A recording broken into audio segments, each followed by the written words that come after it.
शादी के सुंदर मौके पर मैं चाहूँगा कि हमारे समाज के जितने भी लोग हैं इस वीडियो को देखेंगे, इनको आशीर्वाद देना और साथ साथ में हमारे जो शादी ब्याह है उसको ज़्यादा से ज़्यादा हम लोग को धार्मिक स्थान पर, सरना स्थान पर ला के हम लोग इसी तरह से माँ का आशीर्वाद, धर्मेश का आशीर्वाद और हमारे पूर्वजों का आशीर्वाद साथ साथ में इनके अंदर में एक प्रेम भावना हो, इसके लिए हम लोग धर्मेश से हम लोग मन्नतें करेंगे। तो हम चाहेंगे कि आप अपना परिचय देते हुए बताएं कि आपका यहाँ शादी हो रहा है, क्या संदेश देना चाहते हैं?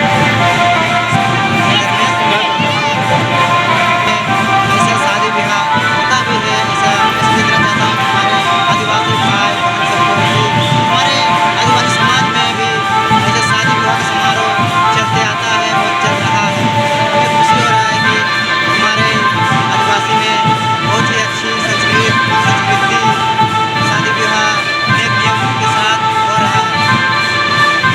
तो आपको अच्छा लग रहा है, मतलब सरना में आपका विवाह हो रहा है, अच्छा लग रहा है आपको? हमें बहुत खुशी हो रहा है कि हमें आज ये मौका मिला कि हमें सरना में शादी विवाह का समारोह करने के लिए। और आपको मतलब जो शादी अभी नहीं की उनको क्या संदेश देना चाहेंगे आप? हम ये संदेश देना चाहता हूँ जो शादी नहीं किए हैं युवक सबको कि हमारे समाज में इतना अच्छा समाज में शादी विवाह का समारोह होता है, तो मैं चाहूँगा कि मेरे आदिवासी जितना भाई बहन है वो सरना ही से शादी का समारोह संपर्क करें। चलिए ठीक है, ये भाई साहब बता रहे हैं कि हमको सरना में ही शादी संपन्न करना चाहिए ताकि यहाँ लोगों का और साथ साथ में धर्मेश का, भगवान का जिसने सारा सृष्टि को बना उनका भी आशीर्वाद बना रहे। हम भाई जी से आप अपना परिचय बताएं। मेरा नाम है छोटू कच्छप और गांव लालगंज, और ये सरना। सरना हमटवार सरना।